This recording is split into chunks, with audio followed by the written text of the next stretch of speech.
Hello, kamusta na tayo? Yung past few days, anong ginagawa ninyo? Patuloy tayo pray at saka nagpapasalamat kay Almighty Father sa mga blessings niya at saka lagi tayo magbabasa ng Bible.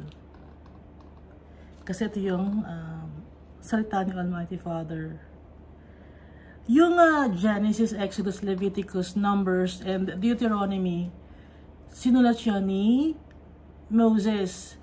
Baka magtaka kayo kung bakit alam ni Moses ang yung pagpapanabuo ang mundo, yung kay Adan at kay Eva. Kaya alam ni Moses yun kasi kwento yun ni Almighty Father kay Moses. 40 days and 40 nights si Moses kasama ni Almighty Father sa mountain, di ba? Hindi mo mabasi Moses nung time na yon. So, kinukwento ni Almighty Father yun. Tapos si Moses naman syempre, sinusulat niya yon. Okay? Kaya alam ni Moses yung mga nangyari, pati yung kay Noah. Pero hindi muna tayo magpo-focus dun sa Old Testament. Dito, balik ulit tayo sa New Testament. Last time, yung shinare natin, yung 2 Corinthians chapter 5. Yung nandito sa 2 Corinthians chapter 5. So, habang iniintay natin yung bagong katawan natin, habang nandito tayo sa lumang katawan natin, hinihintay natin yung bagong katawan natin. Pero habang hinihintay natin yung bagong katawan natin, maglingkod tayo kay Almighty Father. May iba-iba namang klaseng paglilingkod no? Yung pagtulong sa kapwa mo, ganon. Or pag may problema yung mga kapatid natin, tutulungan natin, papakinggan natin sila, or kung may maitutulong ka na mga solution sa problems nila, tulungan natin. Okay? Kasi, di ba nakalagay dito sa 2 Corinthians chapter 5, na dapat lagi tayong magtutulungan dahil na-reconcile na tayo kay Jesus Christ. Kung na-reconcile na tayo kay Jesus Christ, at saka kay Almighty Father, mamumuhay na tayo ng ayon sa gusto ni Almighty Father. Okay? Mamumuhay na tayo ng maayos at yung pipiliin nating mga desisyon sa buhay, yung angkop or naayon kay Almighty Father. Kasi namatay si Jesus Christ para sa atin. At dahil doon namatay na rin tayo. At kung nabuhay si Jesus Christ, mabubuhay din tayo. At mabubuhay tayo para sa kapwa natin, para maingganyo natin sila o ma-persuade natin sila para maipakilala sa kanila si Jesus Christ. Yun ngayon ang responsibility natin. Walang age bracket, yung ay matanda na ako, hindi na mapag-share. Yung pag-share, kahit naman yung ipapakita mo lang yung sa actions mo. Kahit hindi ka magsalita, yung actions mo, o ba't ganun siya, ba't iba siya? Ganun. Makikita ng tao, yun magmapapansin nila, dati ganyan siya. Bakit nag-iba siya? Anong nangyari? Ngayon, ang sasabihin natin, anong nangyari? Kasi dahil kay Jesus Christ, dahil naintindihan na natin kung bakit siya bumaba dito sa lupa, bakit niya binigay yung buhay niya sa atin. Para i-save tayo. Okay?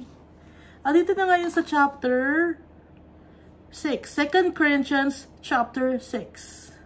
As God's co-workers, we urge you not to receive God's grace in vain.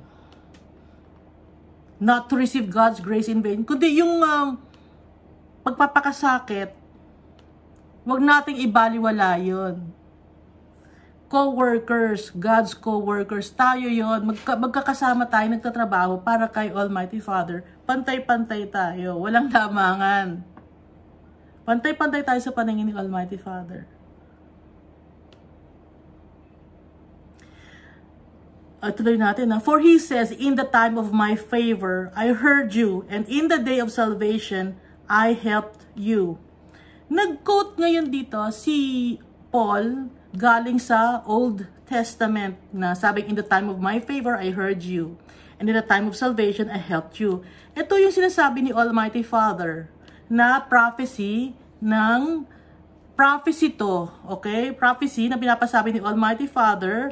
Ang nagsulat nito ay si Isaiah. Dahil di ba prophet si Isaiah? So, Ito yung in the time of my favor, I heard you, and in the time of salvation, I helped you. Si Almighty Father to na tinulungan niya tayo, nakinig siya sa atin. Makikita natin to sa Isaiah 49 verse 8. So, sabi dito sa Isaiah 49, chapter 49 verse 8, "This is what the Lord says, in the time of my favor, I will answer you, and in the day of salvation, I will help you. I will keep you and will make you to be a covenant for the people, to restore the land and to reassign its desolate inheritance." Nung time ni Paul, wala pa namang mga verse yun tsaka chapters. Pero nababasa na rin dahil nga Jew si Paul. So nagbabasa siya ng mga sinulat ng mga prophets at saka sinulat ni Moses. Kaya alam niya to at pinaalala sa kanya ni Almighty Father para maisulat niya dito sa 2 Corinthians at para maipaalala sa atin na tayo ang humingi ng tulong sa Kanya at tinulungan niya tayo at sinave niya tayo ni Almighty Father. I tell you, now is the time of God's favor. Now is the day of salvation. Now na. Hindi bukas, or sa isang araw, or sa next month, next year. Now na. Kasi hindi natin alam ang future natin. Okay? Hindi natin alam kung pag matutulog tayo, magigising ba tayo pa o hindi na. Kaya ngayon pala, ngayong oras na to, ngayong present, ibigay na natin ang lahat kay Almighty Father. Yung buong buhay natin, ibigay na natin sa Kanya. Huwag na tayo magtira para sa sarili natin. Dahil yung mga bagay naman dito sa mundo, mawawala rin to. Ang hindi mawawala, yung mga bagay na hindi makikita, si Almighty Father, hindi siya mawawala. Si Jesus Christ, hindi siya mawawala. Ibigay na natin kay Almighty Father tsaka kay Jesus Christ ang buhay natin. Buong buo. Ibig sabihin na yung faith natin, ibigay na natin lahat. Huwag na tayong magtira. Dahil si Jesus Christ, hindi siya nagtira ng para sa Kanya. Ibinigay niya kahit buhay niya para sa atin. Si Almighty Father, hindi siya nagtira para sa Kanya. Ibinigay na niya lahat. Ibinuhos na, itinodo na ni Almighty Father lahat para sa atin. Kaya tayo, ibibigay na rin natin lahat. Dahil mahal tayo ni Almighty Father. Yung sakripisyo nila.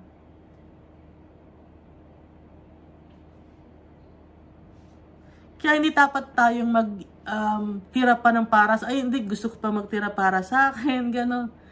Hindi na, kasi si Almighty Father tsaka si Jesus Christ, wala silang tinira para sa sarili nila.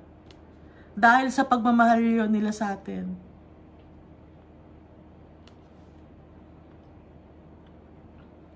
Ituloy natin, no? We put no stumbling block in anyone's path so that our ministry will not be discredited.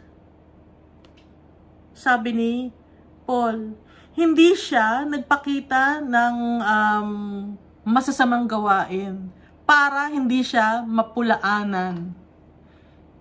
Very careful si Paul sa mga actions niya at sa mga sinasabi niya para hindi siya makitaan ng para hindi siya makitaan ng butas or para hindi siya makitaan ng dumi, para hindi siya makitaan ng yung ay akala ko ba ganyan yan, ba't ganon? No? Naintindihan niyo ba ibig sabihin ko ba't ganyan, ganon? Akala ko ba follower yan ni Christ, pero bakit ganyan umasta yan? Mali ang ginagawa niya. So hindi ganon ang ginawa ni Paul, kundi ang ginawa ni Paul is maayos siya lagi si Paul.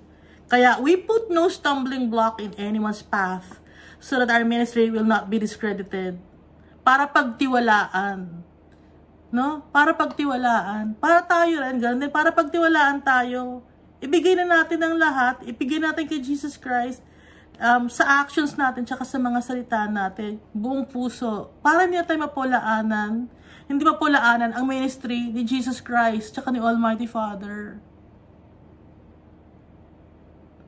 Rather, as servants of God, we commend ourselves in every way in great endurance in troubles, hardships, and distresses. As sabi ni Paul dito, bilang tagapaglingkod ni Almighty Father, nagtiis siya sa mga pahirap, pasakit, sa sakit. Tinis niya lahat yon dahil kay Almighty Father, dahil servant siya. At tayo rin, servant din tayong lahat. Titiisin din natin ang lahat, mag-endure tayo. Dahil si Jesus Christ nag-endure siya. Kaya si Jesus Christ ang gagayahin natin. Nag-endure si Jesus Christ, pati tayo, ganun din. Ituloy natin, ano? In beatings, imprisonment, and riots. In hard work, sleepless nights, and hunger. Pagbubugbog, pagkakulong, sa kaguluhan, sa pagsisipag, hindi makatulog sa gabi, at sa gutom. Nagtagal si Paul. Tayo ba may ganito pa? Beatings, binubugbog ba tayo para maging iwasan ang pagiging follower ni Christ? Hindi na, di ba? Pero hindi pa rin tayo hindi pa rin natin magawa.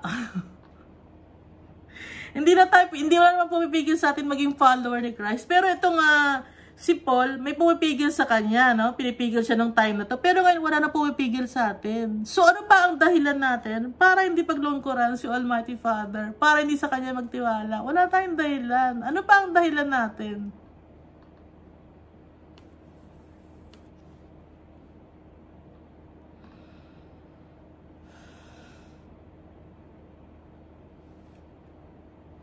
Huwag na tayo magdahilan. Kasi baliwala yung mga dahilan natin. Ano yung mga dahilan natin? Baliwala lahat yun. Kasi ito si Paul, nangyari sa kanya, binugbog, kinulong, hindi makakain, hindi makatulog, sobrang gutom. Siyempre wala siyang trabaho, nagigiling siya kay Almighty Father. Umaasa siya, he was living by faith. Okay? Hindi siya nangihingi, kundi may kusang mga tao ang tumutulong sa kanya. Madami tayong dahilan, ano? Ay, hindi, baka hindi tayo maging comfortable doon sa lugar na yon. Doon lang tayo sa pangmayaman. Wag doon sa pangmahirap, mahirap doon eh. Magulo doon, ganon. Marami na tayong dahilan. Pero si Paul, wala siyang dinahilan, no? Dahil sa pagsusunod niya kay Almighty Father. Gayahin natin si Paul, gayahin natin si Jesus Christ. In truthful speech and in the power of God, with weapons of righteousness in the right hand and in the left. Yung salita niya, totoo. At ang kapangyarihan ni Almighty Father, ang daladala niya, ang weapon niya, yung katotohanan at yung tama. Sa paningin ni Almighty Father, in the right hand and in the left hand. Naging truthful siya, naging honest siya sa lahat ng bagay. Nagtitiwala siya kay Almighty Father. At ang weapon niya, yung correctness or the righteousness of God, na hawak-hawak niya or nasa puso niya, in the right hand and in the left. Ibig sabihin ito, pinapamuhay niya sa gawa. Kaya niya binanggit yung kamay sa gawa. Left hand and right hand. Ipinapakita niya, ipinapamuhay niya. Through glory and dishonor, bad report and good report, genuine, yet regarded as impostors. Through glory and dishonor, kahit na matuwa sa kanya mga tao o magalit sa kanya mga tao, bad report or kahit man good report or bad report, totoo man siya sa mga tao, pero sinasabihan siya na impostor siya. Kilala siya, pero hindi siya pinapansin. May pagkakataong medyo mamamatay na siya, pero nabubuhay pa rin siya. Naintindihan niyo yon? Through glory and dishonor. Siyempre, yung glory, yung dishonor, ipinapahiya ka, di ba? Bad report and good report. masama ang tingin sa kanya naman tao o mabuti man, may nagsasabi sa kanya na totoo siya sa kanya mga ginagawa, pero may nagsasabi na impostor siya at hindi totoo siya, napakitang tao lang, na-endure niya lahat yon. Na-endure lahat ni Paul yon. Known yet regarded as unknown. Kilala pero hindi pinapansin. Binabaliwala. Dying and yet we live on. Beaten and yet not killed. Yung dying, meron tong minsan di ba pag sobrang lungkot ka na, parang wala ka ng gana, nangihina ka na, pero he lived on para kay Jesus Christ. Beaten and yet not killed. Binubugbog siya pero hindi siya namamatay. Sorrowful, malungkot, pero laging nagsasaya. Mahirap. At susunod, Englishin ko. Sorrowful yet always rejoicing. Poor yet making many rich. Having nothing and yet possessing everything. Nakikita niyo yung paradox, no? Sorrowful yet always rejoicing. Siyempre nalulungkot siya pero natutuwa siya, nagre-rejoice siya. Dahil kasama niya lagi si Jesus Christ at saka si Almighty Father. Considered poor siya kasi hindi naman marami ang ari-arian niya. Baka wala pa siyang ari-arian, di ba? Pero he was making many people rich through the power of Christ. Dahil i-share niya yung Word of God. Kasi yung Word of God, si Jesus Christ is the Almighty Father. Sila yung treasure, real treasure. Kaya, yet making many people rich. Having nothing and yet possessing everything. Wala siya, kahit ano. Pero, nasa kanya na ang lahat. Kasi, si Jesus Christ, kahit wala tayo, pag nasa sa atin si Jesus Christ, lahat nasa atin na.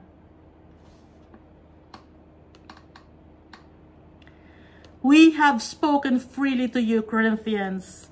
Corinthians, binanggit niya. So, Corinthians, mga Christians to. So, isipin natin na tayo rin tong mga taga-Corinth. Kasi mga Christians tong mga Corinth na sinulatan ni Paul. We have spoken freely to you, Corinthians, and opened wide our hearts to you. Ibinukas namin ang buhay, ang puso namin sa inyo, mga Christians or mga Corinthians.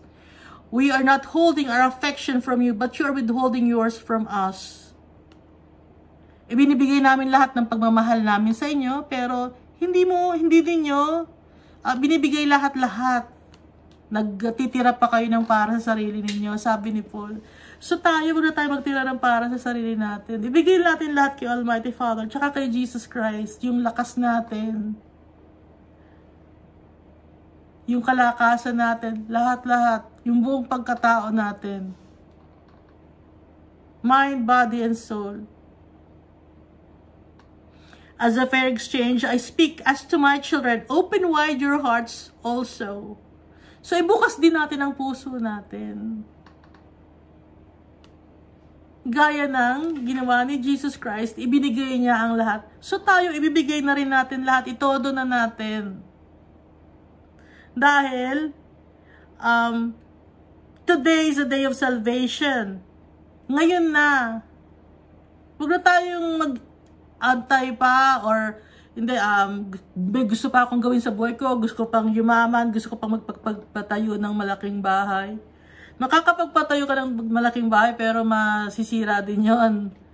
Kung gusto mo mag-invest kay Jesus Christ ka mag-invest. Hindi masisira. Forever. With Jesus. Ituloy natin sa 2 Corinthians chapter 5 at chapter 6 verse 14. Do not be yoked together with unbelievers. Itong do not be yoked together with unbelievers or do not be equally yoked with unbelievers sa ibang version. Lagi nilang ididikit ito sa man and woman pag kinakasal. Na pag kinasal ka, dapat believer din yung magiging asawa mo. Pero di ba nakalagay sa Bible na kung may believer, kung yung asawa mo hindi believer, ni Christ, ikaw ngayon na mag-share sa asawa mo para mahikayat siya ngayon maging believer kay Christ, na ma-save din siya. Okay? So, itong ibig sabihin itong do not be yoked together with unbelievers. Di ba nandito tayo sa mundong ito? Minsan mga nakakasalumuhan natin, hindi follower ni Christ. Mga ka-business sa dealings mo, hindi follower ni Christ. Yung mga binibilihan mo ng mga items, hindi naman follower ni Christ. So, ano ibig sabihin itong do not be yoked together with unbelievers? For what do righteousness and wickedness have in common? Or what fellowship can light have with darkness? Anong ibig sabihin nito?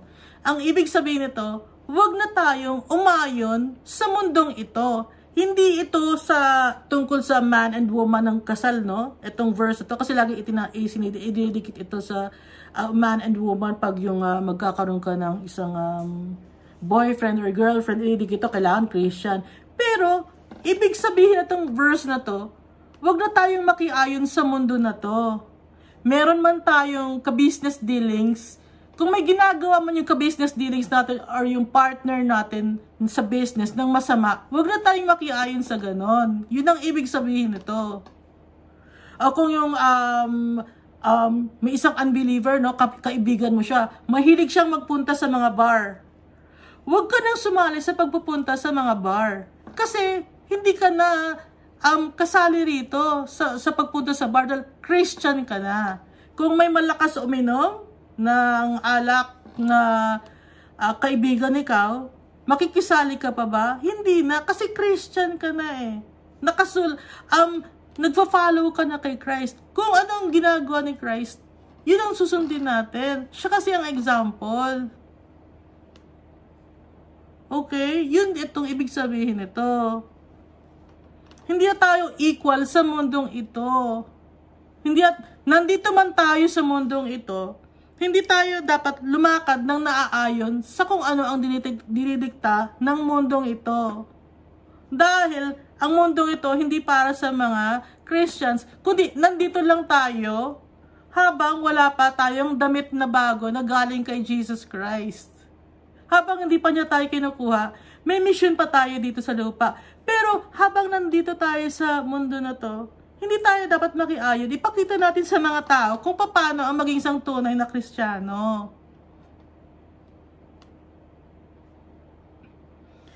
O halimbawa, may kaibigan ka, no, na ang focus lang tungkol sa pera. Hindi ka na dapat ganon kasi Christian ka na. Iba na ang focus mo.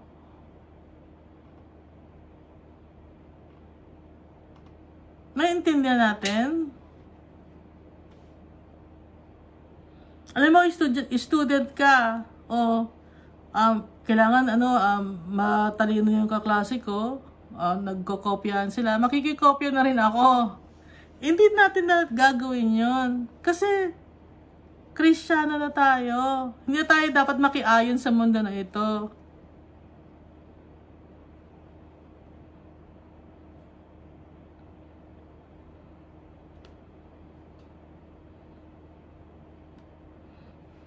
Or kung dati kang nagbebenta ng katawan, i-stop mo na yon.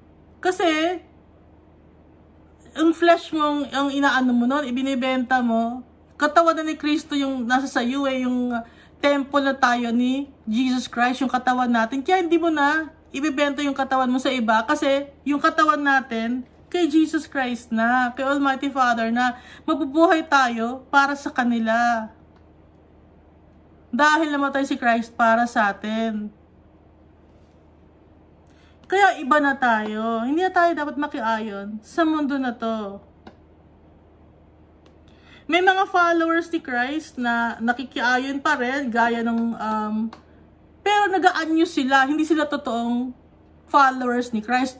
Pero bilang isang followers ni Christ, not sa atin din ng Holy Spirit, alam natin yung mga taong totoo na naglilingkod kay Almighty Father, hindi. Dahil sa mayroon tayong discernment of different kinds of spirit. If the spirit is good, if it's from God, and if the spirit that you're saying is not good or bad, it's from the devil. Okay, so marunong na tayong tumingin dahil nga follower tayo ni Christ, hindi na tayo makikiayon. Kasi baka sabihin natin, ay Christian siya pero ginagawa niya yun eh. Gagayahin ko na rin. Hindi, wag mo nang gagayahin yun. Kasi nga, iba yun. Dahil, sinusunod niya yung laman niya. Ginagawa niyang, sinasamba na niya, sarili niya. Hindi yung si Almighty Father. Mas binibigyan niya ng importansya yung sarili kaysa si Almighty Father. Hindi na nga tayo mabubuhay ng para sa sarili, kundi mabubuhay tayo para kay Jesus Christ. Ituloy natin, ano? What harmony is there between Christ and Belial? Or what does a believer have in common with an unbeliever? Sino ba si Belial? Si Belial, demon siya. Kaya, inaano dito, kino-compare. Ano ba ang harmony? Ano ba pagkakapareho ni Christ at Belial? Bakit ka mamumuhay ayon kay Christ? Tapos, on the other hand, may isa ka na namang identity na masama naman ang ginagawa mo. So, walang harmony yun. Dapat, kung kay Christ ka, kay Christ ka.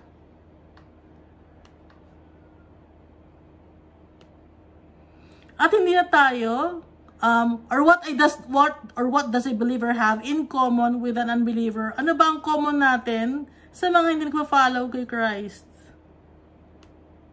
Dahil kung namumuhay ka ayon kay Christ, iba ka na. Iba ka ng tao, hindi ka nakapareho ng iba na hindi nagpa-follow kay Christ. Pero hindi natin sila ginajudge. Okay? Kasi si Almighty Father, hindi rin siya nagja-judge. Magkakaroon ng tamang judgment time sa judgment seat of Christ. Hindi pang ngayon. At the last days yon. Pero habang nandito pa tayo, hindi naman wag tayo makipag-usap sa kanila. Hindi. Kausapin natin sila bilang isang Kristiyano. Dala-dala natin si Jesus Christ. Dala-dala natin lagi si Jesus Christ. Kasi si Jesus Christ, nasa puso natin, nandito siya sa yung temple, yung katawan natin bilang follower si Christ, tayo ang church, nandito siya sa puso natin, dala-dala lagi natin si Jesus Christ. O ituloy natin, what agreement is there between the temple of God and idols? For we are the temple of the living God. Ayaw na ayaw din ni Almighty Father na meron tayong mga ina-idol or ibang dinidiyos. Kasi God, our God, is a jealous God. Inaamin ni Almighty Father na jealous God siya. Kung ikaw ba naman, ilagay mo ang sarili mo kay Jesus, kay Almighty Father, ikaw na ang nag-provide ng lahat. Ang buhay natin, kung anong tinatamasa natin ngayon, dito sa mundo. Si Almighty Father na ang nag-provide ng lahat. Pero, bakit sa iba ka pa tumatawag? Ibang tao pa ang tinatawag mo. Gusto mo pang mas tumingin sa mga statue. Or gusto mo pang tumingin sa mas pinapanigan mo pa yung pera. Bakit mas gusto mo yung gano'n? Samantalang si Almighty Father ang nagbibigay sa atin lahat ng mga pangangailangan natin. Kaya inaamin niya na jealous God siya. Kung ikaw, aaminin mo ba na jealous a person ka? Ikaw aaminin mo, no? Ako aaminin ko, di ba ganyan ang ginawa ko na sa'yo? Minahal na kita, or minahal kita, ganyan ang ginawa ko, magsasakripisyo ko, ganito. Ba't hindi mo pa ako mahal? Parang ganon. Ganon din si Almighty Father. Bakit hindi mo pa ako mahal? Binigay ko na sa'yo ang lahat. Pati yung kaisa-isa kong anak, hindi mo pa ako mahal? Kaya inaamin ni Almighty Father, He is a jealous God.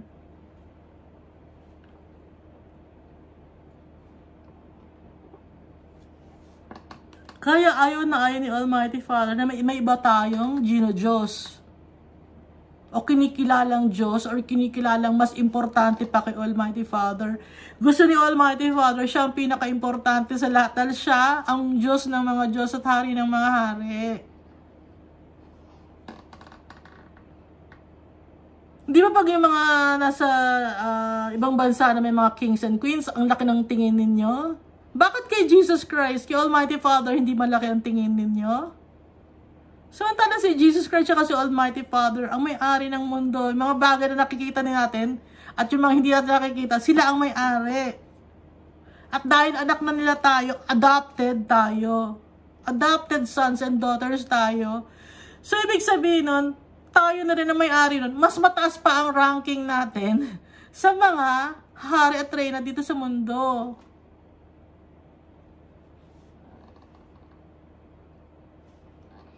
Tuloy natin ha. For we are the temple of the living God, as God said, I will live with them and walk among them, and I will be their God, and they will be my people. Kasama natin matitira si Almighty Father. Kasama natin siya maglalakad. Siya magiging Diyos natin. Magiging tao niya tayo. Binanggit ito ni Paul na galing sa Old Testament. Dito niya nakuha sa Ezekiel chapter 37 verse 27. Sabi dito, my dwelling place will be with them. I will be their God and they will be my people. Dito nakuha yun ni Paul sa Ezekiel. Pinaalala sa kanya ni Almighty Father yung mga sinasabi ng mga prophets, mga prophecy ng mga prophets nung sa Old Testament. Therefore, idinugtong dito, come out from them and be separate, says the Lord. Touch no unclean thing, and I will receive you. Come out from them and be separate. Maging iba tayo.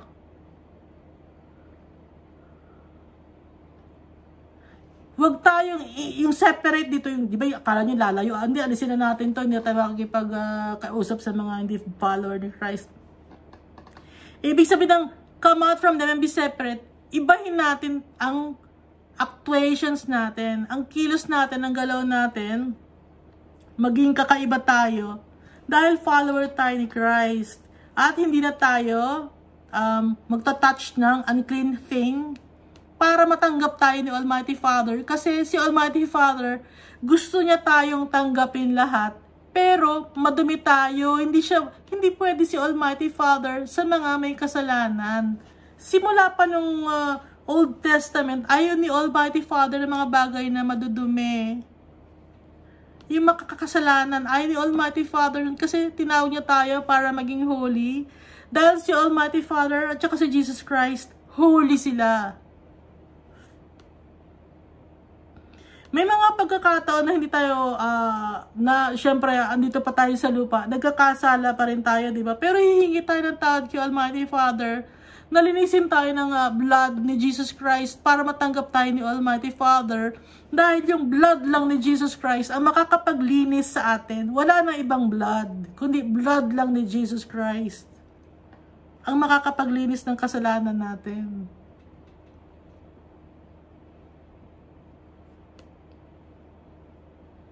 Idinagtong pa, no? And I will be a father to you, and you will be my sons and daughters, says the Lord Almighty.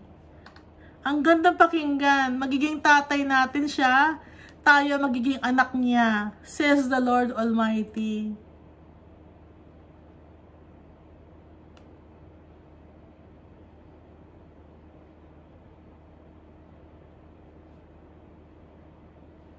Ang gandang pakinggan, di ba?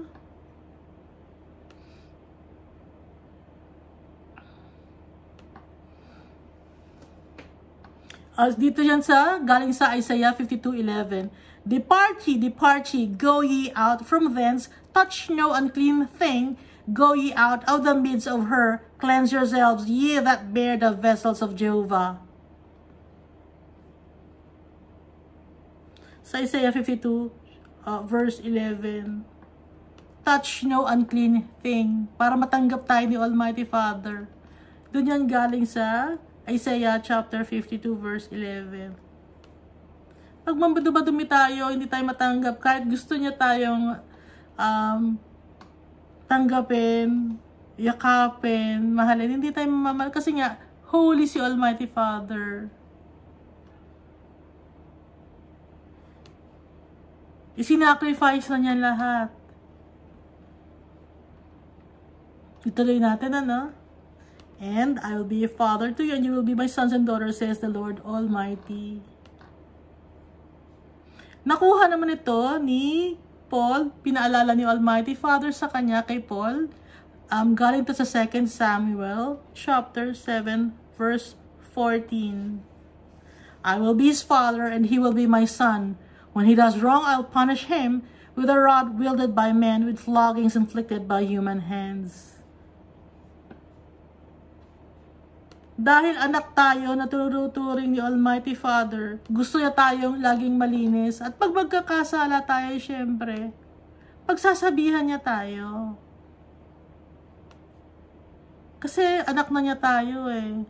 Ngayon, kung hindi tayo pinagsasabihan ni Almighty Father, hindi ka na nagigilty sa mga ginagawa mo, baliwala na sa'yo yung mga kasamaan na nagagawa mo, follower ka ni Christ, sinasabi mo na follower ka ni Christ, pero baliwala na sa, hindi ka na nagigilty, wala na sa'yo, wala naman yan eh. Kung gano'n, hindi ka follower ni Christ, hindi ka anak ni Almighty Father, kasi hindi ka na nagigilty, wala na sa'yo yung Holy Spirit, hindi ka na rin mapaparusahan. Gusto mo yun, ayaw mo nang maparusahan, ayaw mo nang pagsabihan ka ni Almighty Father. Pwede yun. Pero hindi ka na dahil sa hindi ka magiging anak ni Almighty Father, hindi ka makakasama sa heavenly dwelling. Kaya importante, maging anak tayo ni Almighty Father, susundin natin si Almighty Father, ibibigay natin ang lahat ng nasa atin, buong buo. Huwag na tayo magtira ng iba pa. Ngayon na, huwag na natin na mag-antay pa bukas or sa isang araw. Kasi nakakalungkot dahil, halimbawa yung, meron akong kakilala, no? Sinasharean siya ng Word of God. Hindi siya, ayaw niyang sumali sa mga ganon. Kasi okay na raw siya. Ayun, nakakalungkot pag sinashare, yung ini-encourage mo or pinapersuade mo na makilala sa Jesus Christ, tapos ayaw nila. Tapos, minsan malalaman mo na wala na pala sa mundong ito. Nakakalungkot, no? Pag wala na sa mundong ito, yung naalala, ay, siniraw ko ng Word of God, pero ayaw niya eh. Nakakalungkot kasi hindi niya alam kung anak ba siya ni Almighty Father o hindi. Kung hindi niya alam yun, paano na yun? Yung sagot ng kung nasa heaven ba siya or nasa hell ba siya, hindi natin masasabi yun. Okay? Hindi tayo pwedeng mag-judge. Pero ang importante, i-share natin sa mga tao si Jesus Christ. Kasi minsan yung guilt natin, no? Siniran ko na ayaw niya pero wala na tayong magagawa. So, marirelease na tayo. Hindi na natin responsibility yon.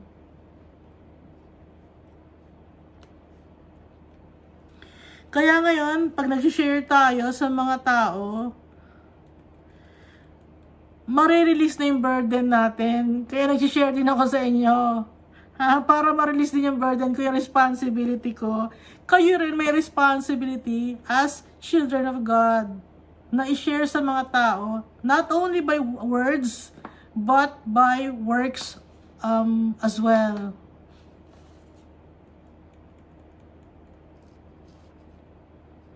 Ipakita natin sa mga tao na Christian tayo, na follower tayo ni Christ. Huwag na tayong mag-hold back, huwag na tayong mahiya. Bakit tayo mahihiya? Si Almighty Father, binigay niya na sa atin lahat-lahat, mahihiya pa ba tayo?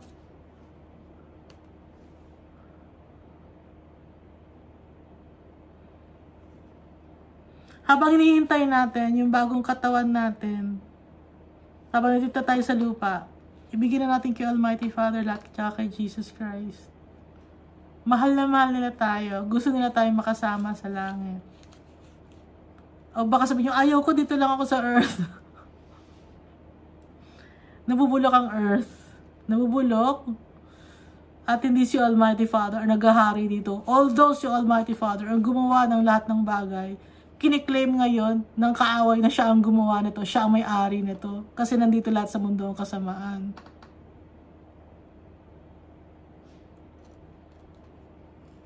Kaya tayo iaalis ni Almighty Father dito sa lugar na to dahil hindi ito ang lugar ang para sa atin, sa mga anak niya. May mas perfect na lugar para sa mga anak niya. Doon niya tayo dadalhin. At may mas perfect na katawan na ibibigay si Almighty Father sa atin. Na mas bagay sa lugar kung saan tayo mananatili forever.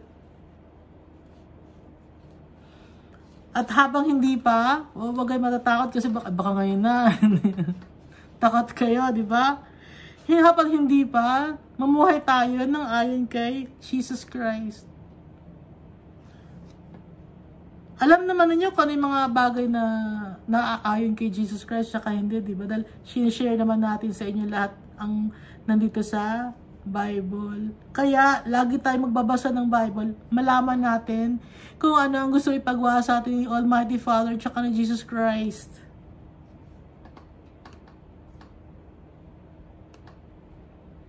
Si Almighty Father, hindi siya nagja-judge, no? Dito nakalagay ito sa ano eh. Moreover, the Father judges no one, but has entrusted all judgment to the Son. Okay? Nakikita to sa John chapter 5, verse 22. Kaya, si Jesus Christ, pagtitiwalaan natin. Sa Kanya natin na i-anchor yung buhay natin. Dahil siya ang ating tagapagligtas. Siya ang ating Savior. Hindi tayo masasave pag hindi tayo magtitiwala kay Jesus Christ. Iulitin ko moreover the Father judges no one, but has entrusted all the judgment to the Son, that all may honor the Son, just as they honor the Father. Whoever does not honor the Son, does not honor the Father who sent Him. So, kaya, para ito sa mga tao na mahal si Almighty Father, pero hindi nila mahal si Jesus Christ. May mga ganong Christian, may mga ganong religion. Mahal nila si Almighty Father, pero hindi nila mahal si Jesus Christ. Ito ang ipapakita nating verse, okay? Whoever does not honor the Son, does not honor the Father who sent Him. So kahit gaano ang pagmamahal mo kay Almighty Father, kung hindi mo naman sinusunod si Almighty Father, kung ano ang gusto niyang ipagawa sa iyo, na kung hindi mo naman ino-honor yung anak niya na si Jesus Christ, baliwala lahat ng paghihirap mo. Kaya i-honor natin ang sinasabi ni Almighty Father na si Jesus Christ ang ating Savior. Ngayon, kung hindi ka naniniwala kay Jesus Christ, wag ka mag-quote ng nasa New Testament. Kasi ang nasa New Testament, puro si Jesus Christ ang nandito.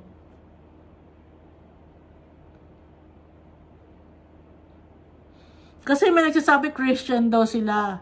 Pero hindi sila naniniwala kay Jesus Christ na Savior. Tao lang daw sa kanila si Jesus Christ. Ngayon, kung si Almighty Father, ang turing niya kay Jesus is Son, yung Son is S-O-N, capital letter S. Capital letter S yung Son. Ibig sabihin, God siya. Nandito sa Bible. Baka ibang Bible ang binabasa ng iba, kaya hindi nila ino-honor si Jesus Christ. Bible ang babasahin natin, hindi mga leaflets. Dahil yung leaflets, gawa lang ng leader ninyo. Yung leader ninyo, ano bang, hindi, gusto ko lang malaman yung background ng leader ninyo. Ano ba ang leader ninyo? Anong background? Sasabihin, hindi matagal na kaming religion. Oo, religion yan. Pero si Jesus Christ, si Almighty Father, hindi nagtatag ng religion. Dahil ang gusto ni Almighty Father, family, hindi religion.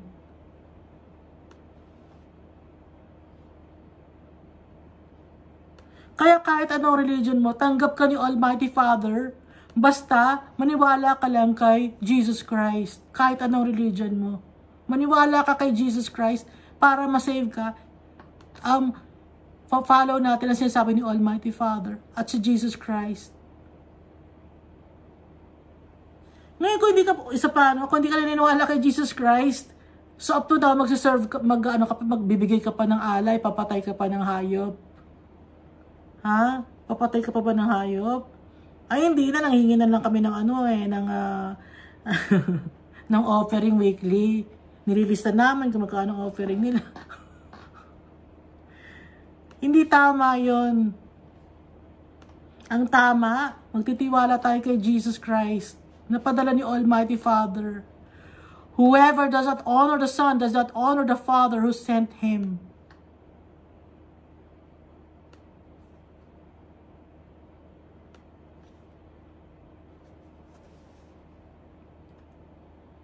Okay?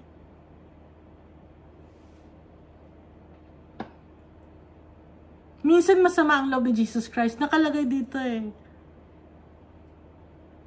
Asan ba to?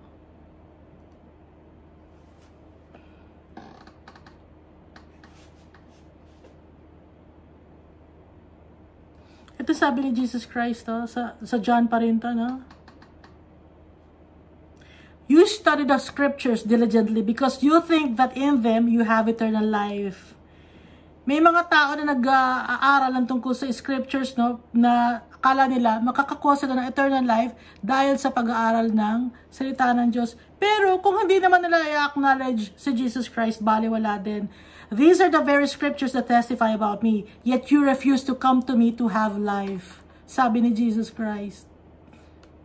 So pinapersuade ko kayo, si Jesus Christ, siya lang ang way to the Almighty Father. Anak siya ni Almighty Father. Kaisa-isang anak. Hindi lang siya prophet. Hindi lang siya high priest. Diyos siya, anak siya ni Almighty Father. Dinugtong pa ni Jesus Christ, I do not accept glory from human beings. But I know you. I know that you do not have the love of God in your hearts. I have come in my Father's name, and you do not accept me. But if someone else comes in His own name, you will accept him. Parang tatampo si Jesus Christ dito. Dumating ako sa pangalan ni Almighty Father, pero hindi niyo ako tinatanggap. Sabi ni Jesus Christ. Pero pag may ibang mga dumating na galing dahil sa pangalan niya, pangalan ng leader ninyo, tinatanggap ninyo, no? Pag pangalan ng leader ninyo. Pero pag galing siya kay Almighty Father, hindi niyo siya tinatanggap. Pero pag pangalan ng leader ninyo, tinatanggap ninyo.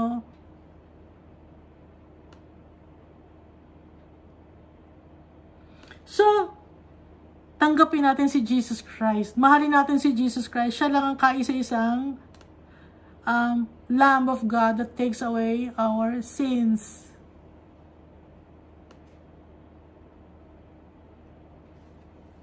Maraming salamat sa pakikinig, no? Patuloy tayong mag-pray kay Jesus Christ, tsaka kay Almighty Father. Wala na tayo ibang dapat pagdasalan. Yung mga leader ninyo, huwag yung dadasalan. Dinadasalan nyo yung lahat tayo leader ninyo, no? Pag birthday, may mga karatula dyan. Ang laki ng karatula na nilalagay niyo. Pag birthday ng leader ninyo, gano'n. Hindi yon. Ang ibibigay natin na importansya, si Almighty Father, tsaka si Jesus Christ.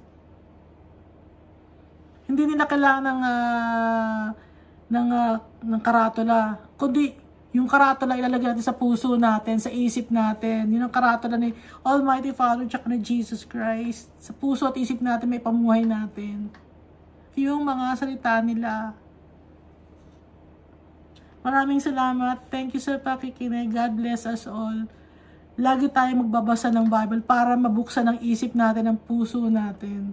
Kahit anong religion ka pa. Dahil family ang gusto ni Almighty Father, hindi religion. God loves you all. Come out from them and be separate, says the Lord.